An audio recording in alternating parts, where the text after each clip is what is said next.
That was a little video clip, of course, from a documentary, of course, on Martin Luther, which I'll put on my channel, by the way, if you want to watch it later. But anyway, Daniel Simon at Baton Rouge Community College, hope your area's having a great week out there. Of course, hope you had a great weekend overall. I think the Saints won, right? Sounds like it. But anyway, so welcome you back. Of course, this week I'll be moving on to, of course, talk about the Reformation.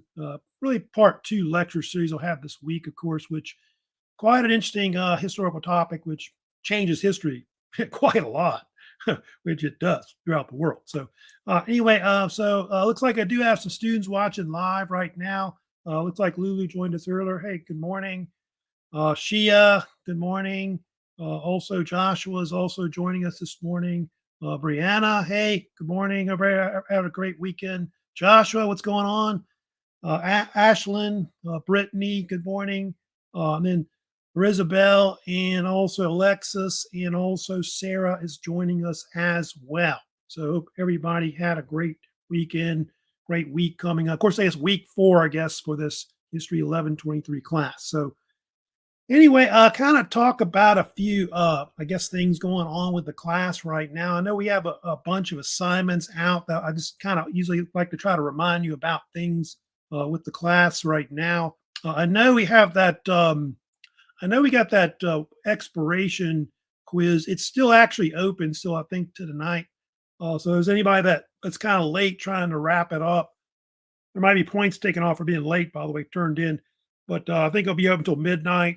If you want to get that, if you haven't done, or I guess if you want to attempt it again, you can if you haven't done it 2 times, whatever.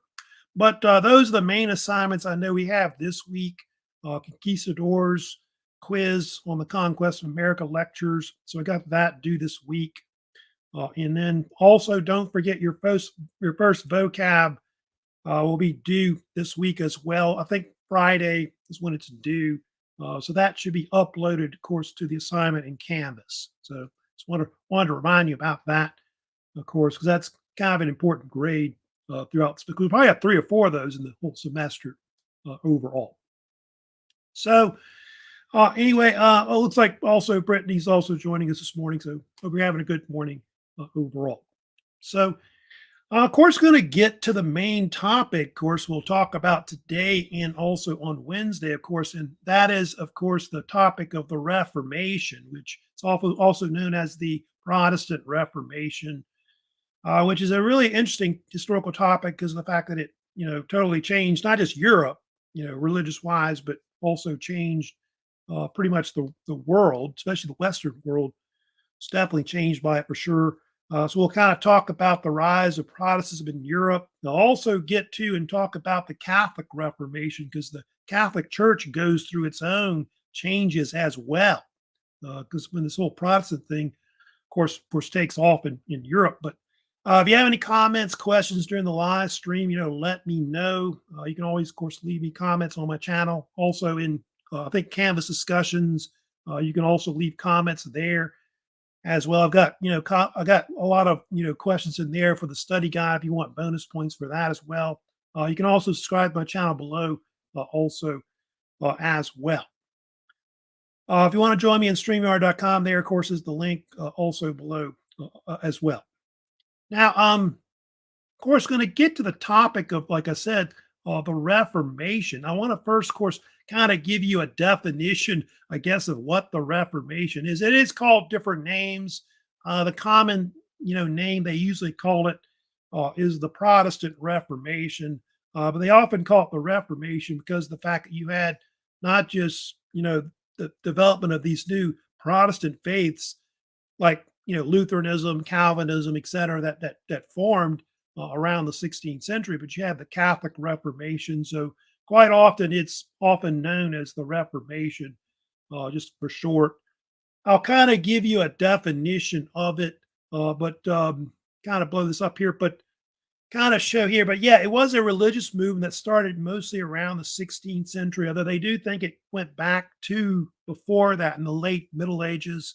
The Reformation was more of a religious schism that happened in the Catholic Church, where you had different members that broke away and they formed their own, separate churches that were kind of deemed reformed from I guess, what the Catholic Church was doing. And they do think it was started by this famous man you've, of course, heard of, Martin Luther, who was a German monk, also actually a theology professor in Saxony, Germany, northern Germany, University of Wittenberg. In fact, it's really professors that started the Reformation, if you know about this. And he was one of the first to really openly protest against the church, like some of its practices. And so within like 40 years, you got the Protestantism taking off with different religious sects, like I said, Lutheranism, Calvinism. You got the Anglican Church in England, the Church of England, the Scottish Church or Presbyterian Church, and all these other types of religions that followed later, Baptism, Methodism, and whatever else you can, of course, think of that were different religions that, of course, followed after that. So that's really what started, was really initially where what Martin Luther did, I guess, when he hammered that 95 Theses to the, you can see that on my I guess my right shoulder there. You got the thesis door, of course, where supposedly it was posted originally in Germany. Now I'm going to get into and talk about like what were some of the, I kind of discuss like the causes of the Reformation, like how it got started.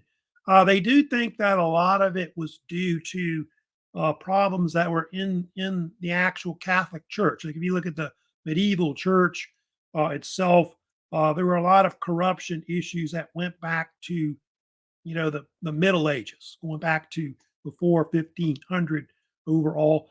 I've got a list of them that I'll kind of go through that were kind of issues that were part of problems that were in the church. But simony, I don't know if you heard of that, which is kind of like my name, Simon, simony. Simony was a problem that was in the church where the buying and selling of church offices or clerical offices, where you could buy your position in the church. So you had people that were in the church, not really for spiritual reasons, but more for, I guess, money, power, things like that, like the Medici popes. That there was a bunch of these Medici popes in Italy you've probably heard of that were very powerful, etc. So yeah, that was definitely one issue. In the Middle Ages, there was another problem with lay investiture, where monarchs were putting in like popes, bishops, and other clerical officials, head of like monasteries. And I think for a while the church actually excommunicated, monarchs. Like I think the most famous was Emperor Henry IV of the Holy Roman Empire was excommunicated in the 11th century for that issue. So that was definitely another problem they had.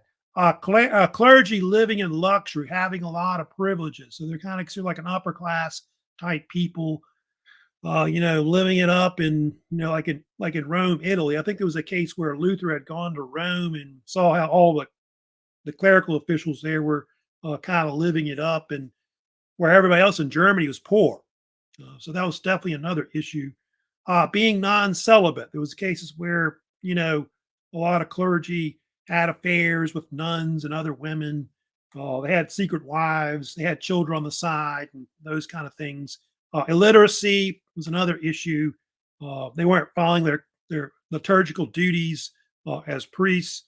Then they even had in the 14th and 15th century, you may have heard how the church split into having two popes, the so-called papal schism, where they had a pope in Rome and they had a pope in Avignon, France. So you had all those kind of things that were kind of going on that really helped to create a lot of division in the church. And then you had the rise of secularism, like humanism was another big issue that kind of came out of the Renaissance and all that. And so those are all things that really led to over time, the Reformation occurring.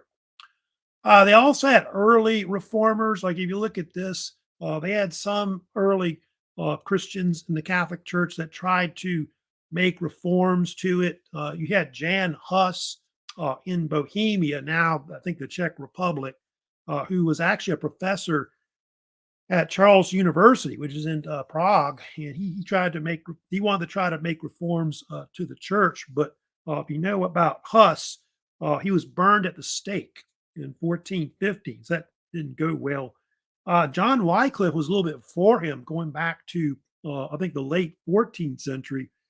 He was a professor at the University of Oxford, and Wycliffe also tried to make reforms too. He wanted to make changes as well. They threw him in prison. He died in prison in 1384. So you have all these different men that are trying to make reforms to the church, and so that didn't go well initially. So they weren't as well known as obviously Martin Luther and all that. They also talk about this man kind of having an influence, maybe indirectly, more or less. But in the 15th century, yeah, John Gutenberg, you probably heard of him, of course, one of the inventors of the movable type printing press in Europe, and so he really had a major influence, on obviously all this information being disseminated very easily when the Reformation was sparked. And so, yeah, the printing press is definitely, if you want to throw that in there too, that's definitely another cause of why the Reformation, especially being able to spread so easily, which it did, not just in Germany, but also throughout the world overall. So yeah, it's kind of talking about some of the things that really were, causes of the Reformation, really. But the one, of course, we want to talk about mostly today is Martin Luther. Martin Luther really is the most influential figure, really, that started the Reformation. Luther, like I told you, was a professor, which he was at the University of Wittenberg in Saxony, which is kind of like in northern Germany. The Holy Roman Empire of Germany was broken up into different states ruled by different princes or rulers. And he was a professor of moral theology. He was actually a monk too. He was, I think, a Augustinian monk, by the way. And Luther came from kind of like I want to say a upper, like maybe a middle class background. I know his father had been I want to say like a mine owner or something like that, and had wanted Luther to become a lawyer, but Luther decided instead to join the church, and eventually got several degrees and went on to become a professor, of course, at the University of Wittenberg, where he was teaching. And what actually caused, they say, the whole uh, really the Reformation start was this issue over indulgences, which you've probably heard about, which the church was selling indulgences to supposedly make money. And if you know, the indulgence was where you could get a remission of punishment caused by sin, where you could, I guess, maybe if you have a relative that's in purgatory and you want to get them out and get them in heaven, you could go to the church and they could make a special dispensation where his soul would be saved and go to heaven, like for relatives that are dead, that kind of thing. And apparently there was this. Apparently there was an issue at the time where part of why they were doing this a lot was the Catholic Church was rebuilding St. Peter's Basilica, which was, I think, falling apart. And so the modern one that we know today, that's there in the Vatican City in Rome, was constructed between the 16th and the 17th centuries. And so they think part of why the indulgence was popular was because it was a way to, obviously get money to raise money, to rebuild St. Peter's and all that. And there was this apparently this preacher that was going around who was a Dominican friar named Johann Tetzel, and Tetzel was apparently the Grand Commissioner for Indulgence in Germany. He was the main guy behind it and all that. And so this angered Martin Luther about this. He felt like the indulgence really, you don't really forgive your sins, uh, because God still, has, I guess, a set whatever punishments you've done in your past. And so um, he decided to do something about it. And so, if you know what happened, he wrote this famous academic disputation that's well known, of course, which is the 95 Theses, which was, by the way, uh, it was actually posted to the front door of the main church in Wittenberg, which was, by the way, a university custom that I guess you would do if you want to create some kind of academic argument or whatever. All Saints Church, of course, October 31st, 1517. And so they think that the 95 Theses is really one of the major events, I guess, that really starts the whole Reformation when he publishes it, which they think he published it on the same date as well. It was disseminated, in Germany afterwards, and he even sent a copy of it to the Archbishop of Mainz, a man named Albert of Brandenburg, and from there, of course, it would eventually go up, uh, you know, up through the church all the way to the Pope. They now call it the thesis door. The actual 95 thesis is actually written in the actual door today. Originally, it was a Catholic church. Now it's a Lutheran church. You know about that. And of course, there's a debate about whether he did it himself. I know they sometimes they'll show like videos or images of Martin Luther hammering it to the door. Likely, he probably sent somebody. That's probably apocrypha about that story. But the 95 Theses, it didn't just criticize indulgences. That's not just it. He went after like the privileges of the church. He thought the Pope wasn't really the authority in the church.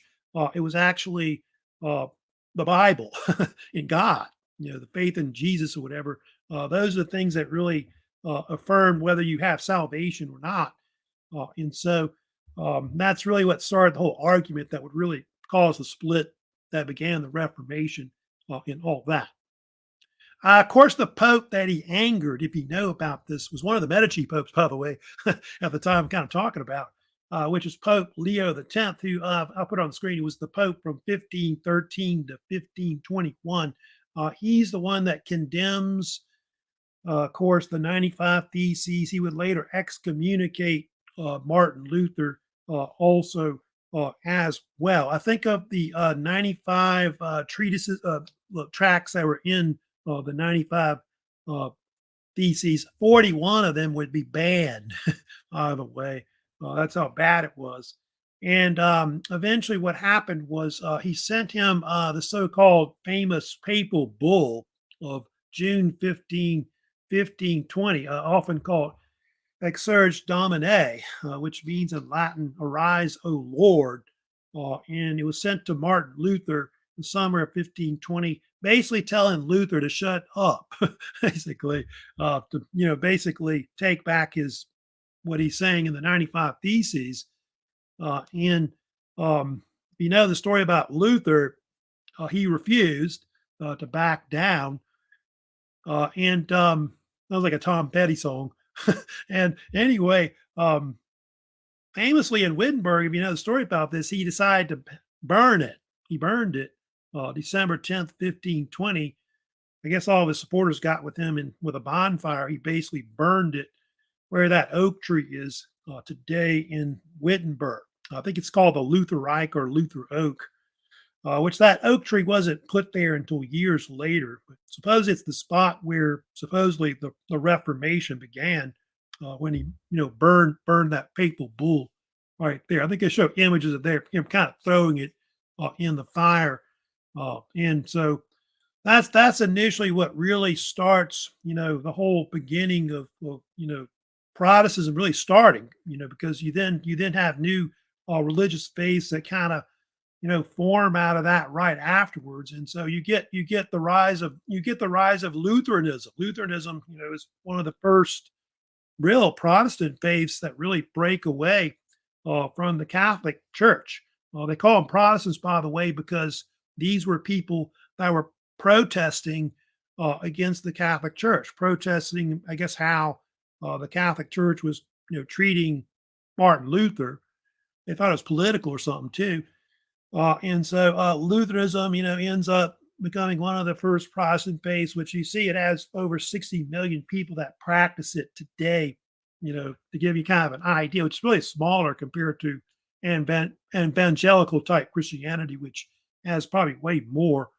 But I'll kind of give you some ideas. The Lutherans wanted to break away and have more control, like over their churches, like the princes that were basically in Germany. If Germany was broken up into all these, I think over 300 some states, and so they didn't really want all this Catholic control. Romanists that were in Rome that controlling everything. They wanted control of the mass. A lot of them wanted to have it in German Bibles, and things like that they could understand. A lot of people didn't know Latin, a lot of people. And so those are things that they'll want to do, have more control over their own churches. I think some people call it magisterical type, magistrates kind of controlling, basically uh, the church and not really the Pope from far away at Rome and all that.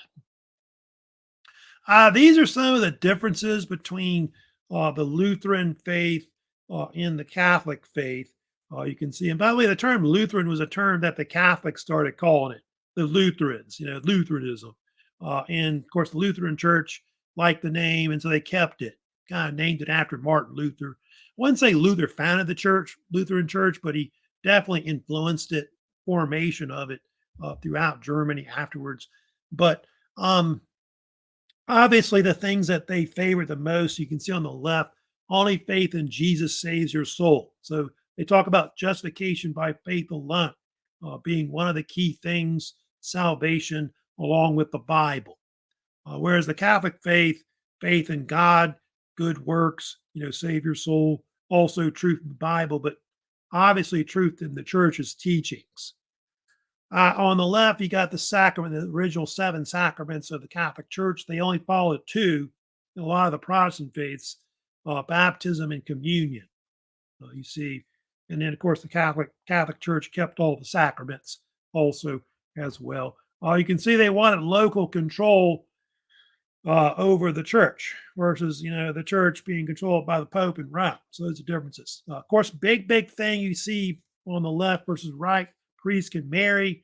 Of course, in Lutheran faith, priests cannot marry. They're celibate, still in the Catholic Church. Another issue we'll talk about later, it's definitely an issue that really helps kind of split the two sides over the whole communion, Lord's Supper.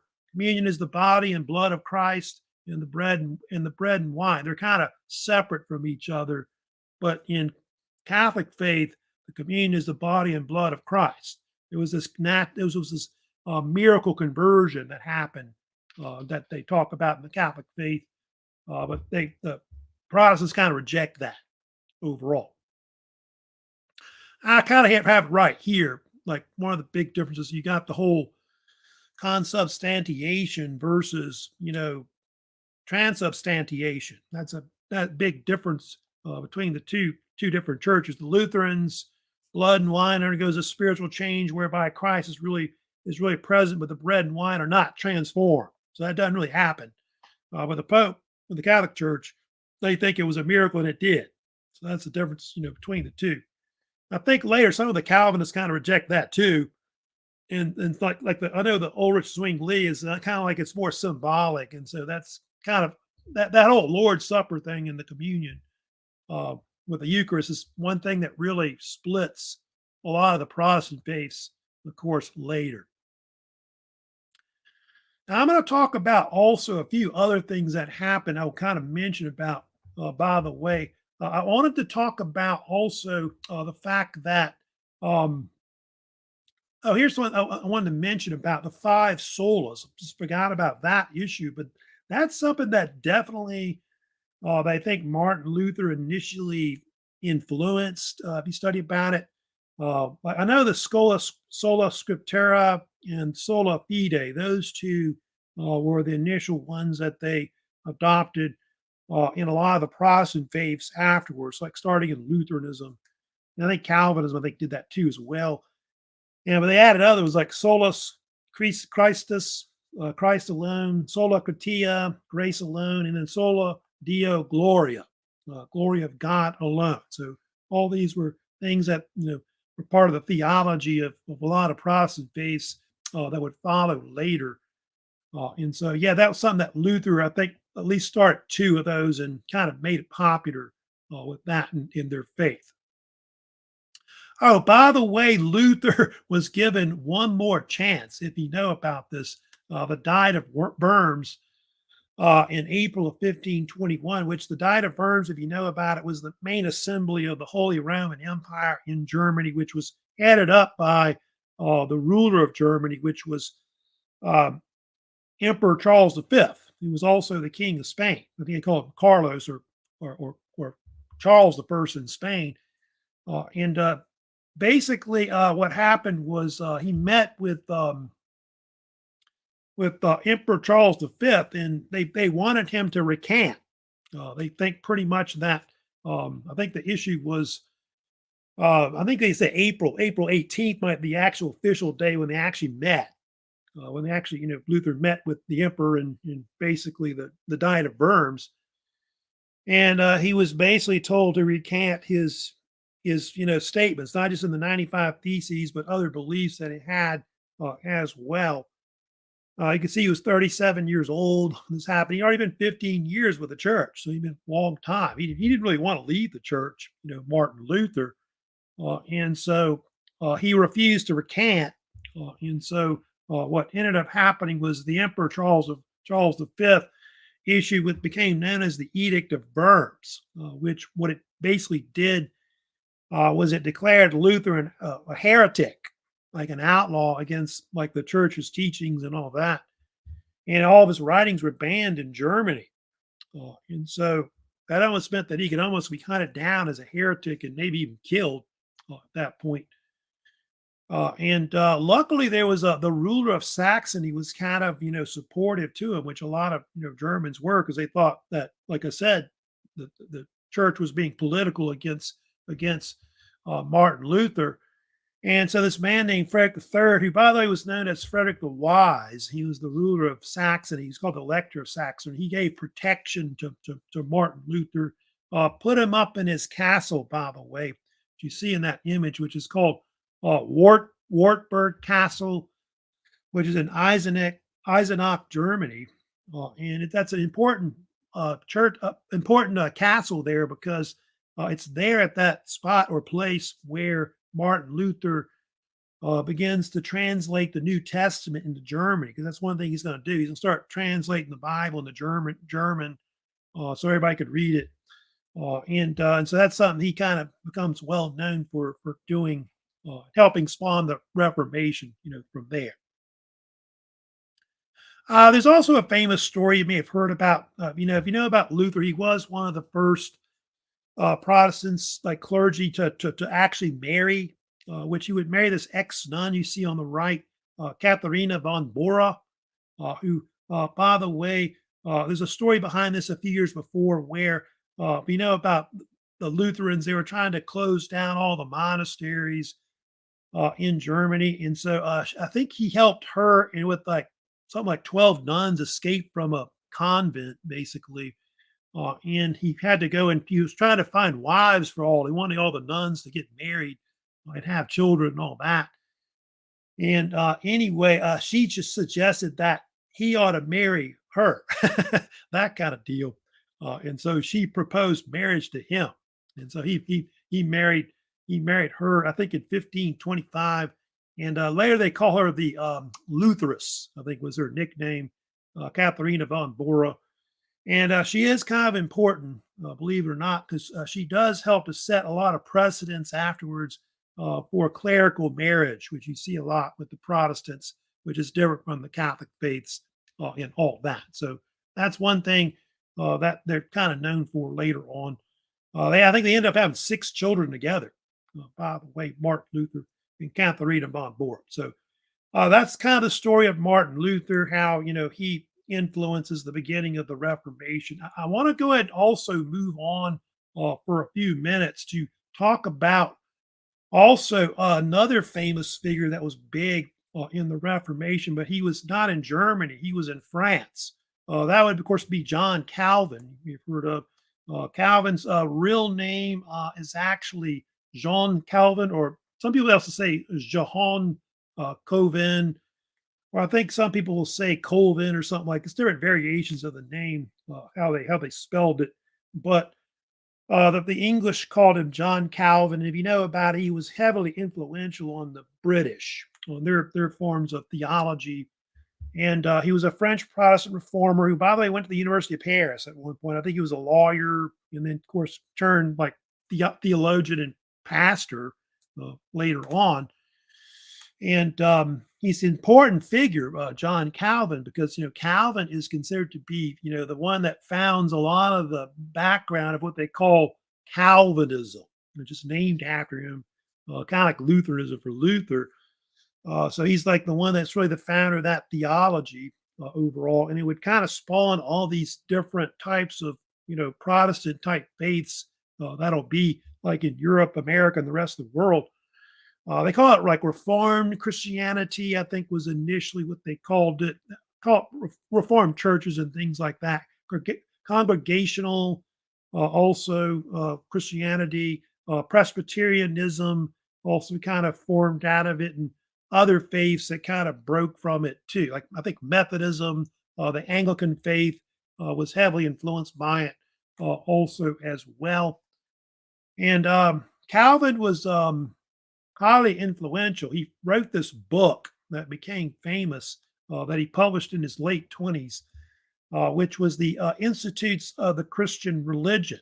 You see there. It was kind of like a summary of a lot of the Protestant beliefs. Some people kind of see it as almost like an introductory textbook on how to practice the Protestant faith, because the Protestants would have their own catechism type books to help you practice your faith, and the Protestant masses versus say the Catholic masses and all that. So it's pretty much did all that, but it talked about the doctrines of the church, the sacraments in the Protestant church, justification by faith alone is talked about. It even talks about Christian liberty being part of it, and it was heavily critical toward the Catholic Church. That's one thing that it did do. That's of course very famous as well.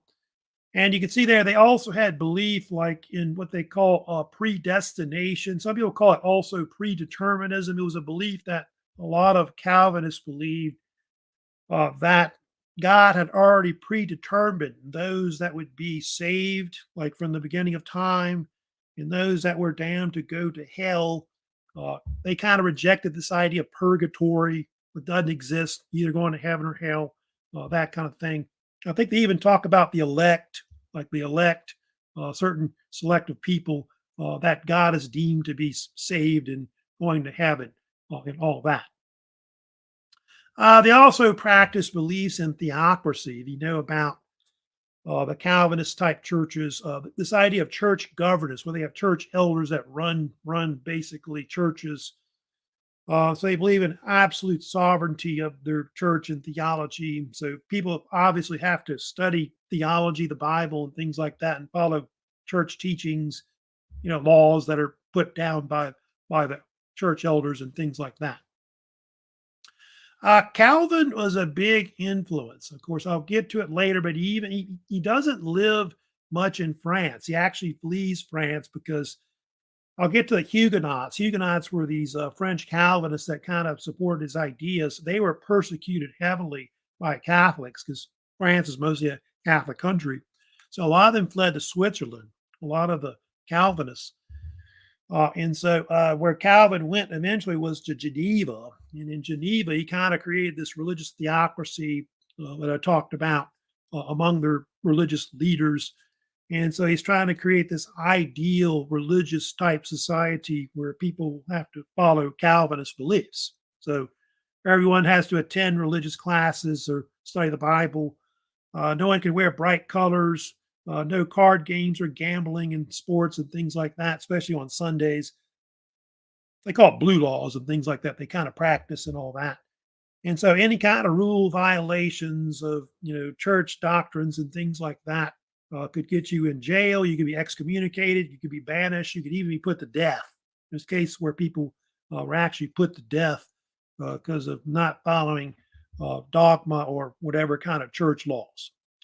They do think that John Calvin influenced also John Knox.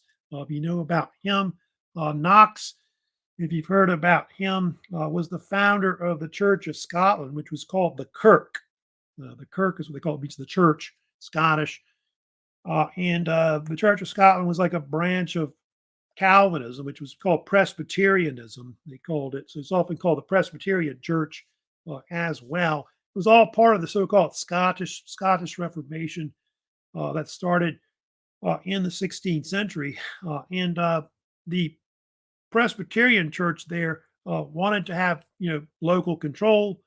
They wanted it to be run not by clerical type officials, but they wanted to run it by like what they call presbyters, which were these church elders. Which is why they called it Presbyterian, which I think eventually had like maybe 40 of them that ran it. And the members, I think today in modern times in Scotland, about 1.4 million people follow, the Church of Scotland and all that. But they actually would try to um, purge Scotland of Catholicism, try to push it out. And if you know about the story about, I believe it's Mary, Queen of Scots, Mary Stuart, they actually got rid of her. It was like the last Catholic ruler of Scotland. And after that, all the rulers were Protestant, which they still are today with the United Kingdom and all that. But still, of course, the church is one of the main churches that's in pretty much in Scotland today. So yeah, that's a kind of a form of Protestant that became popular throughout Europe. Also, another figure that was early on in the whole Protestant movement was Ulrich Zwingli. He was a Swiss reformer who lived between the 15th and the 16th century. He kind of died young, if you know about this. And he had a movement they sometimes call Zwingliism, is what they called it. And he was really one of the first reformers that was right after Martin Luther that came. He started preaching in Zurich, in Switzerland, and in parts of southern Germany. And his churches, like I said, were more puritanical. That may have been where the whole Puritanism thing evolved from, of course, later. And he was one of the first to suggest that clergy ought to be able to marry, like clerical marriage. He, with Luther, wanted to close down the convents, close down the monasteries, and things like that. So those are all things that really were done to try to push Protestantism over the Catholic faith. There was a big problem though between Luther and Zwingli, which was called they call it the Marburg Colloquy. That kind of they think helped to split Protestantism, which happened in October of 1529. There was a deal where Luther met Zwingli. So Luther's got his thing in Germany going on, and then Zwingli's in Switzerland with the Swiss Reformation over there. And the whole debate was basically over the whole issue of what the real presence of Christ was in the Eucharist, like in the whole, Lord's Supper, etc.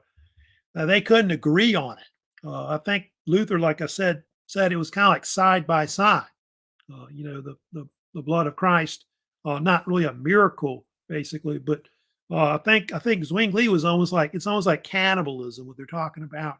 He kind of saw it more as being symbolic, the actual conversion, whatever that may have happened, that didn't happen really, but basically that was one big thing that really split a lot of the Protestant faiths, and part of why there's so many different ones that come later, because they couldn't agree on what it should be.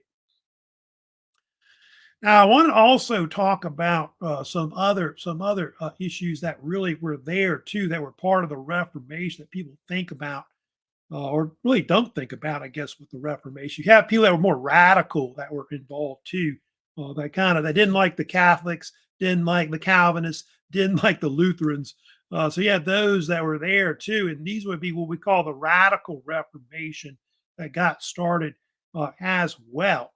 Oftentimes, so-called Anabaptist movement, they sometimes called it. And these were Protestants that wanted to break away, have local control, but they didn't really like the other theologies that were out there. Like I said, Calvin, the Lutherans, or the Catholics. And so they were considered like radical people that were really outside the fold with that. And they had different radical ideas. They like the Anabaptists, you can see there, the ones that were mostly famous for it, were they wanted to abolish private property. It almost sounds like communism, which it kind of was an early form of it, when you think about it. New ideas of baptism were brought forth. In fact, one of the big things that the Anabaptists pushed was this idea of getting rid of infant baptism and replacing it with more of what they call a believer's baptism or adult baptism, where people would not be baptized until they know what they're doing as a Christian.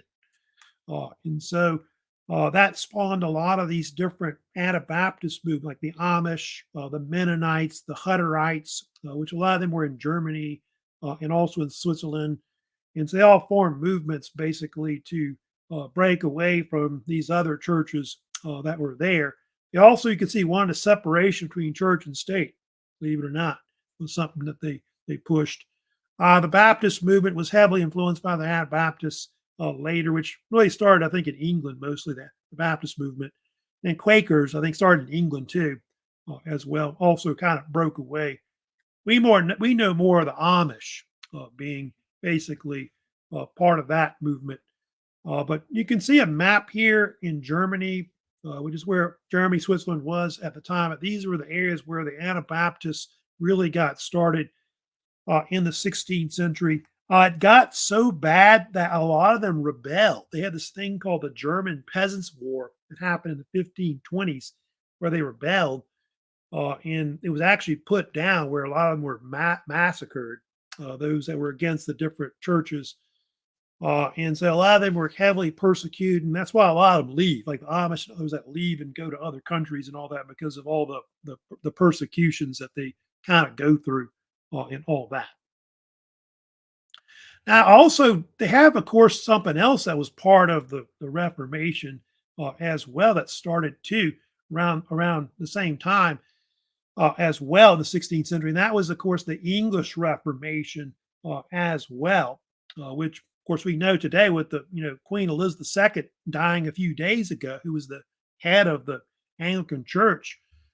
And the English Reformation was something that started when the Church of England formed. It broke away from the Catholic Church in the 1530s, which a lot of it had to do with not really religious reasons, but it was more almost political, dynastic issues that was because of the founder of the church. The founder of the church was King Henry VIII, who was the king of England from 1509 to 1547. He was the second monarch of the Tudor dynasty, one of the most famous dynasties in probably British history. And he formed the Anglican Communion because the fact that he wanted to divorce his first wife, like find an annulment, because he only had one daughter and he wanted a male heir for the throne. Here's kind of an image of that. And Henry VIII is famous for his so-called six wives of Henry VIII. And the first wife at the top left, you see there, which was Catherine of Aragon, who was a Spanish princess. She had only given him really one legitimate heir that survived, which was Queen Mary the First later, or they call it later Bloody Mary. But all the other children had died, and so he wanted to annul that marriage and marry Anne Boleyn, who's the top in the middle there, and so that's what caused the whole thing to eventually, create the actual Anglican Church. So that's the whole issue behind that. Over time, it would kind of go through different reforms. I know under Queen Elizabeth the First, it would really come to fruition as being a main Protestant type church, which now has grown to, by the way, 110 million followers throughout the world. So that's why it was a big deal when Elizabeth II, when she died, she was the head of the Anglican, the Church of England, and now it's King Charles III is now the head of it, which I think the title is later. I think it was Supreme Head initially, but Supreme Governor is, of course, the title. Of course, if you're the monarch and head of the church. All right, I'm also going to move on. I'll kind of spend a few minutes also talking about one more issue, of course, that kind of started in the Reformation as well. You also have the Catholic Reformation as well, which is called different names. I think some people call it the Catholic Revival. The Protestants called it the Counter Reformation because they were trying to counter, what the Protestants were doing in parts of Europe. And you can see there at the top left in that picture there's a pope that started it. His name was Pope Paul the Third. He's one that really started the whole thing, 1545, and the Council of Trent, which would meet in Italy. would meet almost like an 18-year period between 1545 to 1563. They would actually start their own Reformation, from what the Protestants were doing throughout Europe at the time. And the Catholic Reformation had its own goals. There's at least two things I'll list that they wanted to try to do that were important. One was the affirmation or affirming the Catholic doctrines, like what they are with the Catholic Church. Because some people thought they ought to change some things and maybe do what the Protestants are doing, that kind of thing. But they didn't do that. They decided to, stay fast with the Catholic doctrines of the Church. And then the other thing they wanted to do, they wanted to create reforms in the church practices to make the church better because of all the problems that corruption it had before. And so they were trying to solve all these problems that had been there before that had crept up. And I got a list of them, but there's a lot of things that they did at the Council of Trent over like something like 18 years that they did this. It's a huge list, by the way. But they affirmed the sacrament, the seven sacraments of the Catholic Church. They kept all those. They didn't get rid of any of them or anything like that. Remember, the Protestants gotten rid of five of them, basically. They kept all the saints. Like, that's a big part of the church. The veneration of the saints is something that, I guess they wouldn't have the New Orleans saints. I guess they didn't have that. Virgin Mary, they kept the veneration of the Virgin Mary. It's something that, was something they kept, where the Protestants did not have that. They didn't venerate saints. They didn't keep the veneration of the Virgin Mary or anything like that. The Vulgate Bible, that's the Latin-based Bible that was developed by St. Jerome back in ancient times, late antiquity. The traditional Latin Mass, sometimes called the Tridentine Mass, they kept that also as well, whereas, the Protestants were starting to have everything in their vernacular language, German Bible, German Mass, whatever, that kind of thing. They didn't want to do that. The Roman Catechism, that's something that also they do as well. That's also famous, which I think I've got an image showing that. They basically create like what the doctrines or teachings of the church are, and people are going to have to follow it that are there. So that's something that they do that's there. There's the Council of Trent, of course, on the right that you're looking at. The Protestants had their own catechism too. So the Protestant catechisms that they have it, they're following as well, and so on. Seminaries, that's something they create these seminaries to basically teach, people to become like priests and things like that. So they start creating universities or colleges to do that. They did ban indulgences, which they eventually decided, they took them a while, but they banned it in 1567. Took them a while to do that, but they did. I think by that time it was too late, of course. And then the Roman Inquisition was something they started doing too in the 16th century, where you could be brought up on charges of heresy by a commission of clergy, which is possible, which happened to different people. What was that happened to that scientist Galileo? I think was example of being put in front of a Roman Inquisition, like in Italy, as an example. Oh, another thing too, I will mention, which is very famous. They had this list of prohibited books. I don't know if you know much about the Catholic Church, its history, but up to the 20th century, there was actually a list of books that you could not actually read. That was considered, against the church's teachings, and so on. And it was actually had a Latin name. It was Index Librorum Prohibitorum. And there are all kinds of different works that were banned. Galileo, I just mentioned, some of his works were banned, like on astronomy. Denis Diderot, Voltaire, Jean-Jacques Rousseau, Nicholas Copernicus, Francis Bacon, Immanuel Kant, Rene Descartes, John Locke. Those were all different people that were banned at one point. Surprisingly, they didn't ban. It's really weird. Karl Marx wasn't banned, believe it or not, and they didn't ban like Einstein, things like that. You think of, or even Darwin. That's the weird thing. Like Charles Darwin wasn't banned either. So it's interesting about that. But those are kind of different kinds of books that were at one point banned, and they kept the book ban until 1966. That's a long, long time, of course. Also, in the study about the Catholic Reformation, the formation of the Jesuits was something else that followed as well. Of course, known as the Society of Jesus, they were founded in the 1540s. Jesuit means Society of Jesus, although some people used to call them sometimes the Soldiers of Christ, Soldiers for Christ. They were kind of nicknames they were called because the Jesuits were seen as this order of priests that were in the Catholic Church that were there to defend the Catholic faith from Protestantism. So they're kind of like defenders of the faith, is what they were. And so Jesuits were sent all over the place to create, seminaries, colleges, and universities and schools for Catholics. Were all set up. They did missionary work going to the Americas, Africa, Asia. So they're kind of seen as defenders of the faith against Protestantism overall. Of course, you can see Pope Francis on the bottom left there. He is actually a Jesuit himself. In fact, he's the only Jesuit pope they've ever had, which is interesting about that. But they were very powerful order. They were right under the Pope.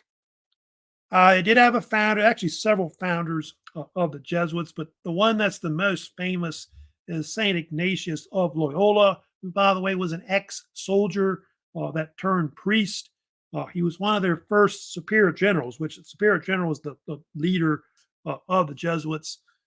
So he's considered one of the founders. There's been several founders of it, actually, of the Jesuits, but he is famous for a book that's called The Spiritual Exercise, which he published in the 16th century. And they think that book is considered to be very important towards the Jesuits and their movement.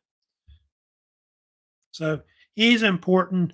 Of course, there's a lot of schools, universities, of course, named after Loyola. I think you've heard of Loyola University in New Orleans as an example of one.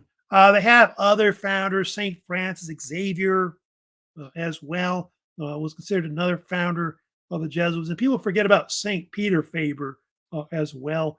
He was another founder too of the Jesuits as well. A lot of these have like schools and universities, of course, named after him. They did have of course, there's Pope Francis right there too, in the middle there. They did have the Order of Saint Ursuline as well. You may have heard of them too. It was a Catholic religious order that was used, like consecrated for women, that was used to form orders for like run convents, like schools for girls, which you see was founded in 1572. It's named after this woman named Saint Ursula, who was martyred in the church a long time ago. They're famous for creating a lot of schools to educate Catholic girls. Like they have, segregated schools. If you know about that, I think most Catholic schools are kind of segregated between male and female. Not all of them are, but some of them are. I think there's one in New Orleans you may have heard of called the Ursuline Academy, which was actually founded in 1727. It's considered the oldest Catholic school, by the way, and oldest school for young women in the United States. It's interesting about that. 1727 in New Orleans. So it's been there for years, like over I guess almost 300 years. That's around. So yeah, the Catholic Reformation was something that happened too. That's why they often call it the Reformation, because of the Catholics doing their thing as the Protestants do theirs. And so you got these two different movements there trying to kind of, vie for power, I guess, in Europe religious wise. So that's going to create a lot of problems. You're going to have a deal where Catholics and Protestants are going to start to kind of get at each other's throats. You'll have like religious conflicts breaking out, religious wars breaking out. Because I'll talk about how later you're going to have like witch hunts and things like that are caused by this. They think a lot of the changes, because of the religious changes in Europe, is going to spawn witch hunts where they accuse each other of being witches and things like that. So I'll talk about that on later in the week on Wednesday. I'll also talk about all the conflicts like in France, like the French Wars of religion between the Calvinistic Huguenots versus the Catholics. You got that going on.